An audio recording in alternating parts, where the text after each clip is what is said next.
Sir, the enemy is here, and it might be the greatest threat humanity has ever faced. What is it? The Forerunners? The Flood? No, sir. It's the Grunts. Mother of God.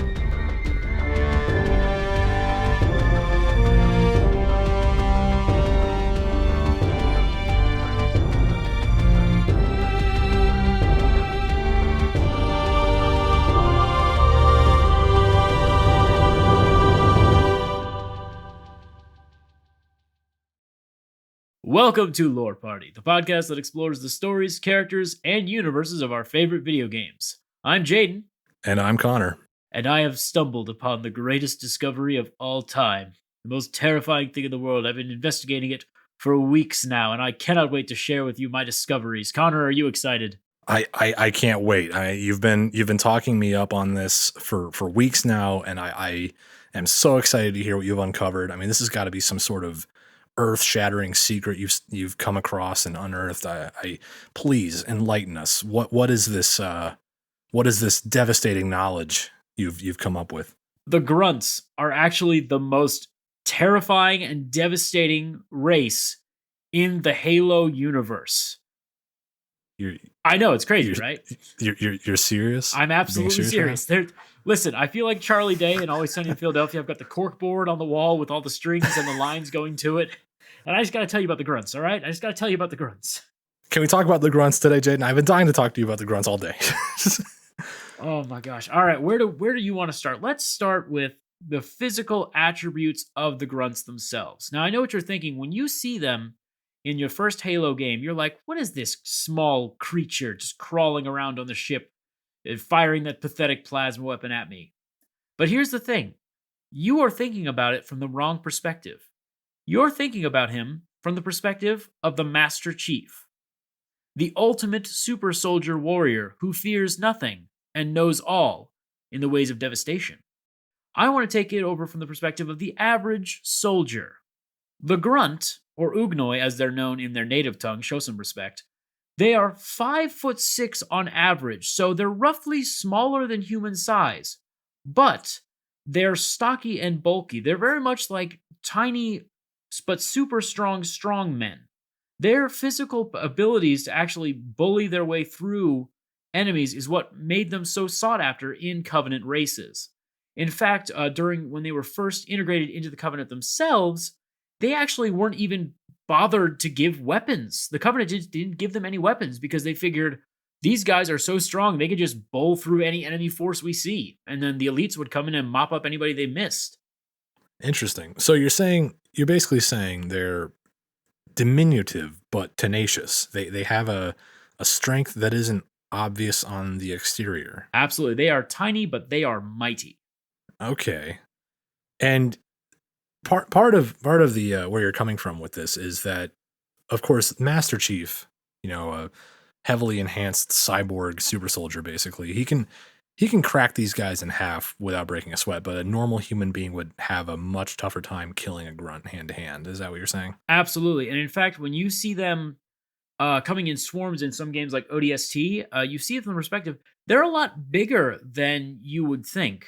And even then, you're a special forces soldier. The Grunts always tend to give your Marine counterparts a really hard time in the game. That's why you sometimes have to go and rescue them and help them out. I suppose I guess when we look at it as the player, we see the Grunts as kind of the lowest of the rung because there are even more terrifying enemies above them in the chain of command. Like compared to the elites and especially the hunters or brutes, Grunts aren't much to write home about. I think I see what you're saying though. From the Master Chief's perspective, yeah, like you mentioned, the Grunts are not a threat to him, but to a normal Marine, they're considerable. I will put this to you. I will admit that for a trained, well-equipped, reasonably experienced UNSC Marine, who's probably fought the Covenant for a while at this point, a single Grunt, or even a small group of Grunts, they're a reasonable threat that they can deal with. They're probably on par with other humans. Like if the UNSC Marines were fighting insurgents or other armed humans, I think the Grunts, you could say, are a comparable threat. Just if you consider all the factors of not just physicality, but tactical ability, kind of intelligence, ability to think critically, ability to utilize different weapon systems and be creative with them. I think if you combine all those X factors, I would still posit to you that a grunt and a human is a roughly even matchup. Definitely not the same kind of matchup you have between Master Chief and a grunt. Would that sound fair? Absolutely, and it's very interesting that you when you pointed out a human versus a single grunt or a fire team, like the ODSTs, they can handle.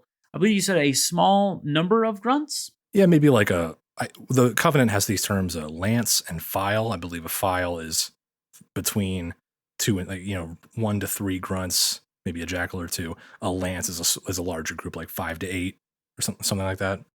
So I think a fire team of Marines, 3 or 5, a handful of Marines could handle a lance or even a file or even a lance full of grunts, no problem. It's very interesting that you say that because the thing about the grunts, we're not even getting into the size of them, but we'll put that aside for a second. The other thing you have to know about these grunts is their incredible survivability. It turns out the Ugnoi, they actually have the kind of scary ability to eat pretty much anything. You see, their basic physiology means that they have to breathe and survive on methane, which is literal waste to almost 90% of any other species in the known galaxy. True, true.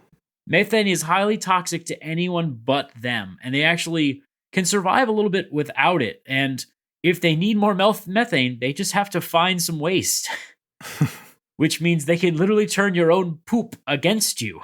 That's a great point. I've never considered, nor have I ever wanted to consider, but you're making me consider it, and I hate you for that. But good point. Well done. So yeah, there is something to be said for their hardiness. They have a survivability aspect of them. They're more resilient than they may seem. I think maybe their inherent cowardliness when faced with overwhelming odds, especially, obviously a example being the Master Chief himself, they seem to run away from trouble. But if they, all things being equal, if they are willing to face the challenge, they have an outsized ability to do so, more so than you might give them credit for at first glance. That's fair. That's a fair perspective. And the other thing too is we tend to think of grunts as these mindless, stupid, kind of crazy creatures. But you also have to bear in mind that the grunt itself is actually a highly intelligent creature. It's capable of complex speech, which actually cannot be said for all members of the Covenant. We see that the hunters, for instance, or the engineers, they're actually not capable of any sort of speech that we can actually quantify on a level. But the grunts are able to communicate in several languages, not only their own, but also their own grunt language as well. That's true. So they're able to communicate, and they also are able to handle a lot of complex machinery. It's actually very surprising that you seem to find grunts whenever you're encountering them in the Halo universe. Yes, a lot of them handle plasma pistols, but you tend to only really fear the ones where you walk up and you see them holding what's that? A plasma cannon, which has the Right. ability to take down heavy armor. Right. They also are very fond of plasma grenades, which I assume are fairly simple to use if a grunt can use it. But they have a they have a kamikaze bombing technique that they like to use on you. Exactly. And as every great Japanese shinobi general in World War II will tell you, the kamikaze is not a coward's tactic.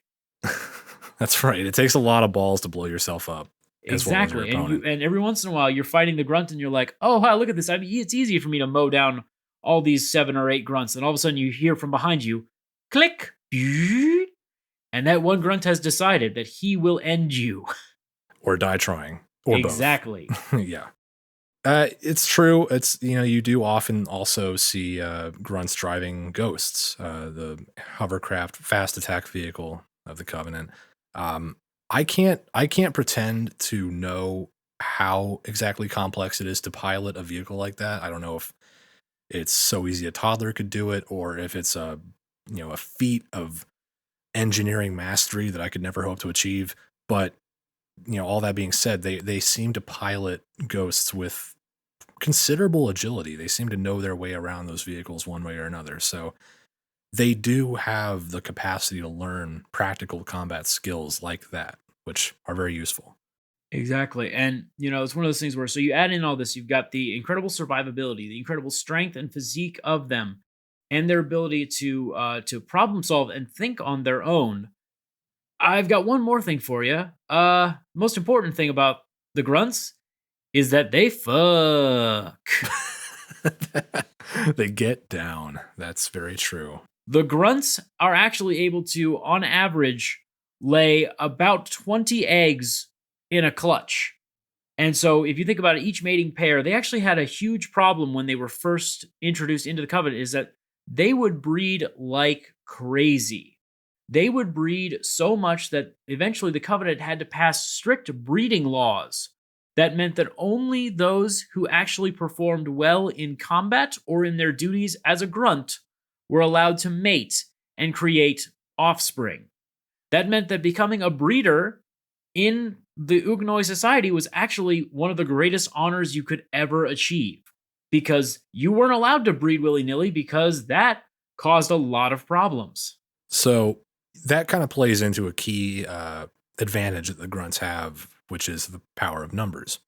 When they are deployed against the enemies of the covenant, it's always in kind of wave tactics or quantity over quality. But like we established, you can get quality occasionally out of grunts, but the numbers advantage, the numerical advantage, is normally their main leverage over an enemy. I think that's fair to say. Yes. And, I put all these pieces together and it made me think, it'd be really cool if we could see the damage that a fully unleashed grunt army could do. And then it hit me. We actually have seen that. It was called the Grunt Rebellion. It's mentioned in the game Halo 2. So you dive deeper into it and you find out that at one point, the Grunt army was so disgruntled with their role and their place in the Covenant that they actually rose up against their Covenant masters. And I know what you're thinking, well, it probably wasn't that hard. You got the brutes, you've got the elites, you've got the hunters, you've got all this. They can surely take down these grunts. No. The war was actually so horrific and so devastating that we see the creation of Master Chief's counterpart for the first time. The Grunt Rebellion, not any other events, is what made the Arbiter come into being. The prophets saw them as such a grave threat that they had to create a soldier so powerful that his only role was to go into the harshest of environments and die trying to save the Covenant. The Grunts are the ones who almost broke what humanity could only run from. One thing I would say in response to that is you mentioned how the grunts kind of do or almost do what the humans failed to do. And that's a fair point, but I think you would have to contend with the historical precedent that is an empire is much easier to crumble from within than from without.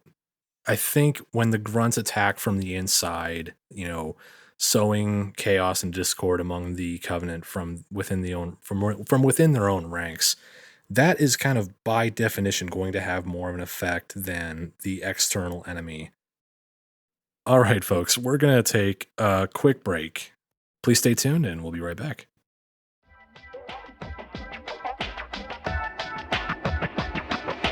Hey, it's Abu. I'm a producer and host here at Lore Party. This is the time I'd normally take to talk about sponsors, so maybe I'd tell you about that particular mattress company, or I'd let you know about this delivery service that brings easy-to-cook meals right to your doorstep. But since we don't have any sponsors, I figured I would just take this time to tell you about the series that I produce here on the show. My co-host Brett and I produce episodes about The Witcher. We deep dive into the lore and the stories and the characters of both the games and the books. So if that sounds like your cup of tea, be sure to check out the Lore Party feed and look for the Witcher episodes. Okay, enough of me interrupting this episode, back to what you were actually here to listen to.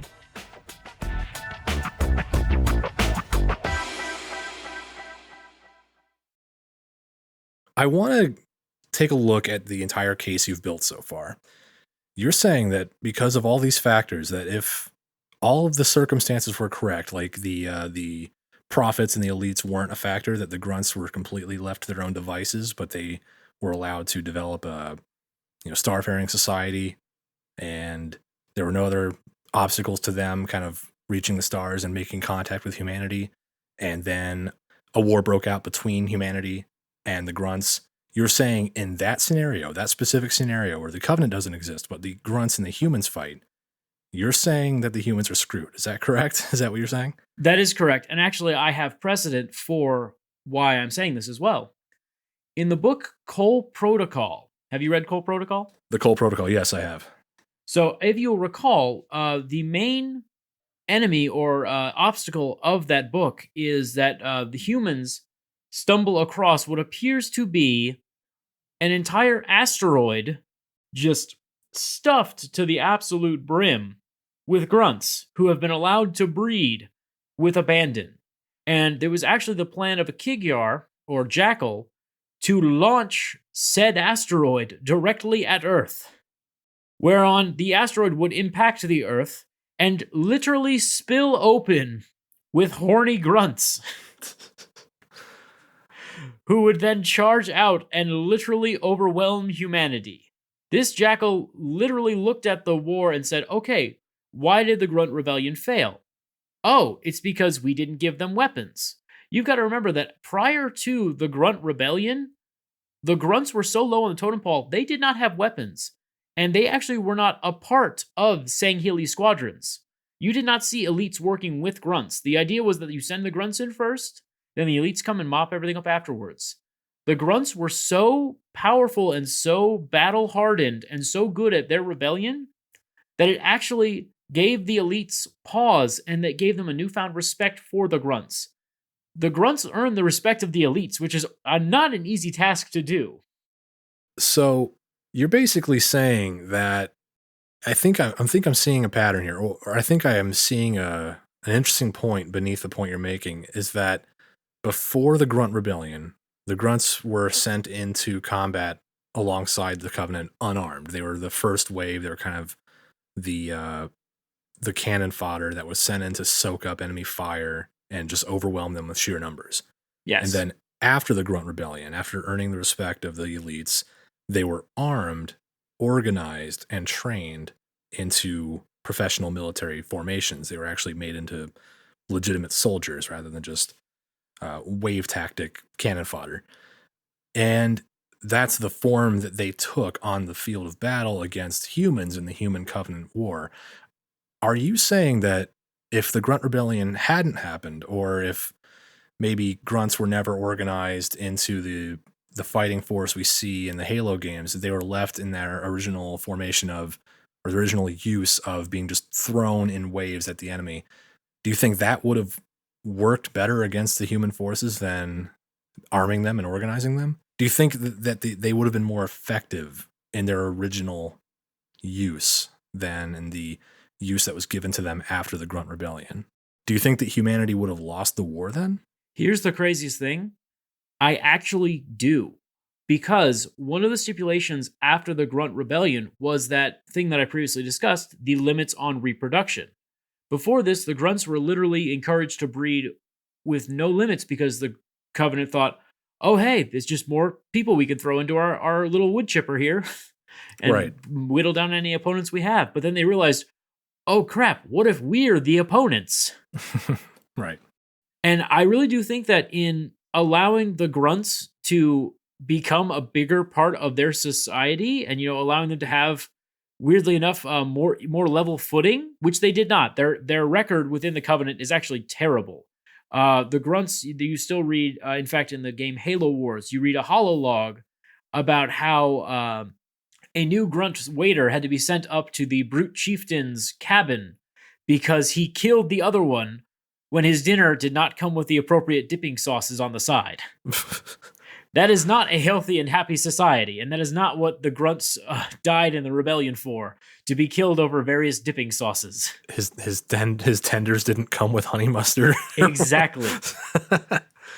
So it's almost as if the Grunts were at their best when they were allowed to multiply with reckless abandon, with no restraints at all, and they were thrown at the enemy en masse in tidal waves of screaming, chittering, clawing alien flesh.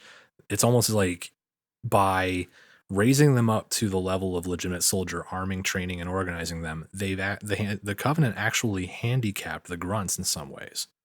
In some ways, but you have to consider, like I said before, the breeding aspect of it, I believe, is the only thing that has handicapped them at all. Right. Because That was the big thing. Yeah. in my mind, what would have happened if no restrictions on their breeding had actually happened? Uh, this would have happened again. They would have been elevated to the rank of equals within the covenant, and then they would have just continued multiplying and multiplying and multiplying. But this time, with the added benefit of having grunts among them who have access to weapons, access to vehicles, equipment, and some level of military intelligence. The training. Yeah, that's right. And not even training, just actual like intelligence assets that they would be able to use. Oh, that too. Yeah. And I honestly do believe that the Grunt Rebellion, its longest lasting legacy was that it stunted the Grunt growth. And I do really believe that if they were allowed to continue to flourish, oh my God, I don't think that anything could have stopped them. Could you imagine a planet being attacked by 2 billion Ugnoi just crashing in from a meteor, spilling out energy weapons firing, and finding piles of alien methane? Our sewer systems would become their buffet lines. That's a good point. It would be all you can eat. That's right. And humans are disgusting people. We literally poop out what they breathe. they can turn our own waste against us, and that's scary as hell. I don't like to think about that. That's true. I'm really struggling with, though. Do you really think that humans wouldn't find some strategic way around the asteroid tactic or the grunt wave, the tidal wave of grunt attacks? That you really think that they wouldn't just kind of pull back off the planet's surface and sterilize it from orbit with tactical nukes, or kind of intercept the asteroids before they could make contact with the surface?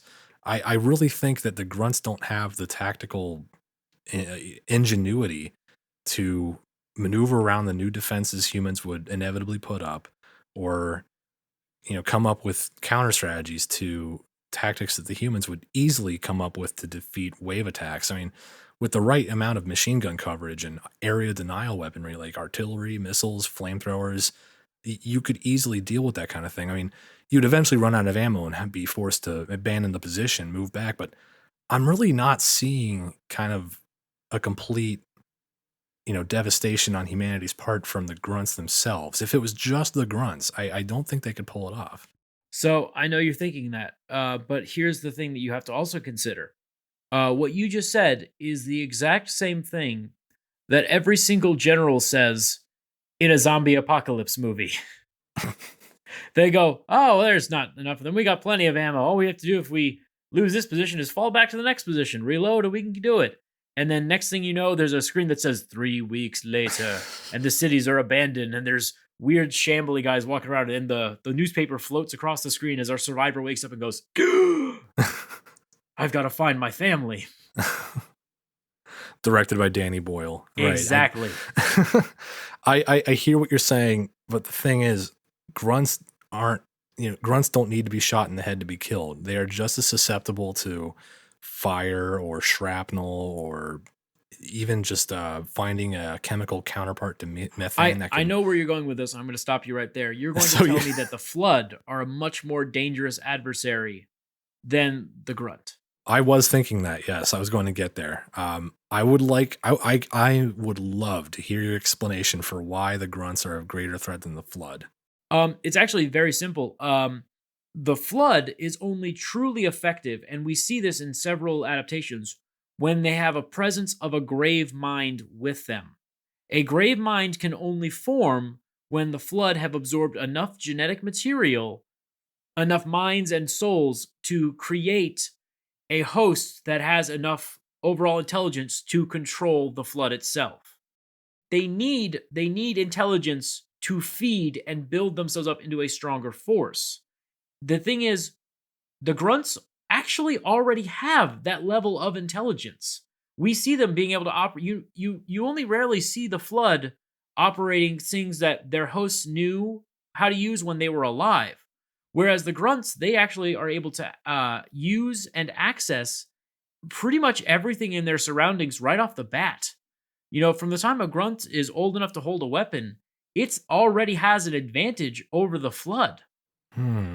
Okay, but even when the Flood is still in the feral stage, I believe there is a series of stages that flood life forms kind of organize themselves through. They start out in the feral stage where infection forms just kind of seek out any nearby uh, organism with a complex enough neural system to latch onto and take control of. Let's say there's like a let's take your asteroid example. Let's say there's some sort of planetary body, like a large asteroid, full of grunts, and they live in the tunnels or the chambers or whatever inside. A single flood infection form, like that little spore thing that runs around, all it would take is one of those to latch onto a grunt. That grunt turns into an infection form, those big bulbous bastards that split open. And you would have a chain reaction. The grunts wouldn't know how to respond to it. Sure, they can shoot at it, but we know that they're not the best shots in the world. They can. I'm not seeing it. If the forerunners themselves and ancient humanity could barely keep up with flood infections that spread from galaxy or from star system to star system, I don't see the grunts faring much better. And that's like you said, it would take a grave mind to organize the flood on a galactic level or on a planet to planet level, but it doesn't have to start out that way. It starts out with just a few infection forms. You assimilate enough grunts. You assimilate a few hundred grunts. I don't know, maybe an asteroid's worth. You have enough for a proto grave mind to start forming and then organizing the flood to bigger and better targets. Are you a fan of Futurama? Yes, I love Futurama. You're aware of Philip J. Fry and his encounter with the big brains, Yes. and how they can't seem to read his mind because of how dumb he is. Yes. I posit to you that actually might be an advantage for the grunts themselves, because they do not possess any super high intelligence levels. A couple of them occasionally do. What I'm saying to you right now is that I believe that the grunts are just smart enough that they're too dumb to allow a grave mind to be effectively formed. I take that point. That's interesting. It makes me think of Stargate SG-1. I don't know if you ever watched that, but there's that alien race, the Asgard. They come to Earth and they're like, "Hey, we have this problem. Our greatest scientists can't solve it. We think you guys can come up with something because we're not capable of lower level thinking like you guys are anymore." And it's basically you think, wait, you're saying we're stupid enough to solve a problem for you? Exactly. Okay, let me address that though. So, as my understanding of the flood goes, it's admittedly it's limited. You raise a good point. A grave mind is formed when enough complex intelligent organisms have been assimilated and kind of coalesced by the flood organisms. I do think that it is a cumulative effect, though. I don't think you need to have a certain level of intelligence in the flood's victims to eventually form a grave mind. I think it would have to be a certain kind of critical mass. It would have to be it's more of a question of quantity than quality, I think. So enough grunts could still give you a grave mind. It might take longer, but like you've said, the grunts breed like crazy. There'd be millions of them available for the flood to assimilate. So Yes, it but there's would also still millions be of them to fight. true. And you So got to remember that when the flood is in its feral stage, it is not organized. It is just crawling and looking for the nearest section of food. I believe that the grunts they have the history of fighting, and they know they clearly have tactics. We have seen them doing tactics in such as suicide runs and advanced formations and flight and things like that. So they are actually, I believe, capable of dealing with a flood infestation in a lot of ways better than humanity would be, because humanity has these simple things like self-preservation. You don't really see many human soldiers in throughout the games doing suicide runs. Whereas I think the grunts actually are more capable of that, and they have access to more advanced weapons than what we see when the humanity encounters the flood. I feel like plasma weapons are a lot better than shotguns. The game might disagree, but I feel like plasma is better than the gun that doesn't shoot very far. I disagree because plasma burns the surface of whatever it strikes, whereas physical weapons kind of rupture the surface. You don't want to burn a flood spore; you want to rupture it. That's kind of the prevailing common sense of. Actually, if we no, can't because trust the games, in Halo 2, the brute chieftain even says we should have brought flamethrowers. right? We must burn them. And who has flamethrowers? Humans. Who doesn't have flamethrowers? None of the Grunts. grunts have flamethrowers. What? Where? We see them several times. I don't remember grunt flamethrowers. Yeah. We'll have to call the ref on that one. I mean, I'm sure they can come up with incendiary weapons. I'm not begrudging that. Anyway, that's semantics, like whole ballistic versus plasma thing. Looking beyond that, one other thing I want to talk about, as far as theoretical threats to humanity that I think are just way beyond the grunts, I want to talk about the precursors really quick. And the real deep lore nuts like us, people who really dig into Halo lore really deep. They, you might remember that the precursors basically created the Forerunners. Yes. But they were known as something called a tier 0 civilization. There's tier 1, which the Forerunners were at the height of their power. The humans were close to tier 1 before losing the war to the Forerunners. But precursors were like tier 0. They were what's known as transcendent.